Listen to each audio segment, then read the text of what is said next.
অনেক দিন ধরেই ঘরে একটা ফুলকপি পড়েছিল, তাই ভাবলাম এই ফুলকপিটা দিয়েই আজকে কোনো একটা রেসিপি বানিয়ে ফেলা যাক। ফুলকপি দিয়ে অনেক রেসিপি হয়তো তোমরা খেয়েছো, কিন্তু আমি নিঃসন্দেহে বলতে পারি আজকে আমি যেই রেসিপিটা তোমাদের সাথে শেয়ার করতে চলেছি এটা তোমরা কোনোদিনও খাওনি। ফুলকপির এই রেসিপিটা এতটাই টেস্টি হয় খেতে যে ছোট থেকে বড় সবাই কিন্তু হাত চেটে পুটে খাবে। তাহলে চলো দেরি না করে আজকের রেসিপিটা শুরু করা যাক। প্রথমেই তো আমি ফুলকপিগুলোকে ছোট ছোট করে কেটে নিয়েছি, আর ফুলকপির সাথে আমি কিন্তু ছোট একটা আলুও অ্যাড করেছিলাম।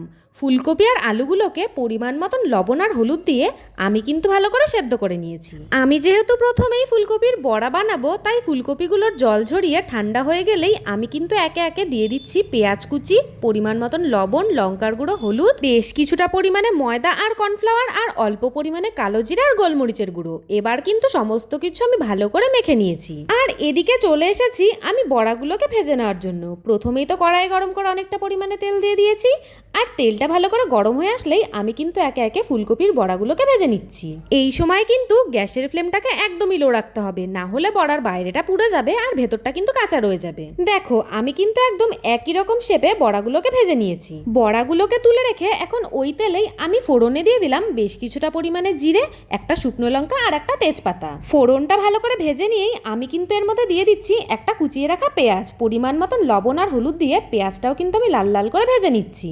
এখন আমি এই পেঁয়াজের মধ্যেই দিয়ে দিচ্ছি আগে থেকেই করে রাখা আদা, রসুন আর লঙ্কার পেস্ট। আর হ্যাঁ, আমি কিন্তু এতে ছোট্ট একটা টমেটো কুচিও অ্যাড করেছিলাম। এবার কিন্তু এই সমস্ত কিছু আমি বেশ কিছুক্ষণ সময় ধরে নেড়েচেড়ে কষিয়ে নেব।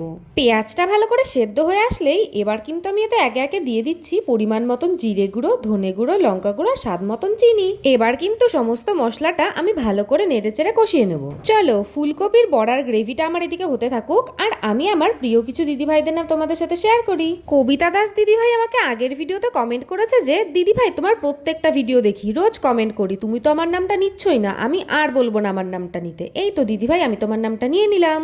জাহানারা খাতুন দিদিভাই আমাকে বলছে তোমার প্রত্যেকটা রান্নার ভিডিও আমি দেখি, রান্নাগুলো দেখতে খুবই সুন্দর হয়, প্লিজ একবার আমার নামটা নিও। থ্যাংক ইউ সো মাচ দিদিভাই।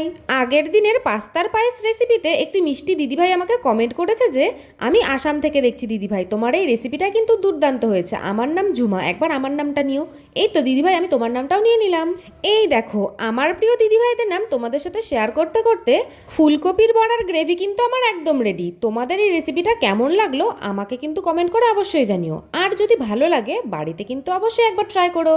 আজকের মতন এইটুকুই, সবাই ভালো থেকো, সুস্থ থেকো, চলে আসবো আবার নতুন আর একটা রান্নার ভিডিও নিয়ে। তো চলো সবাইকে টাটা।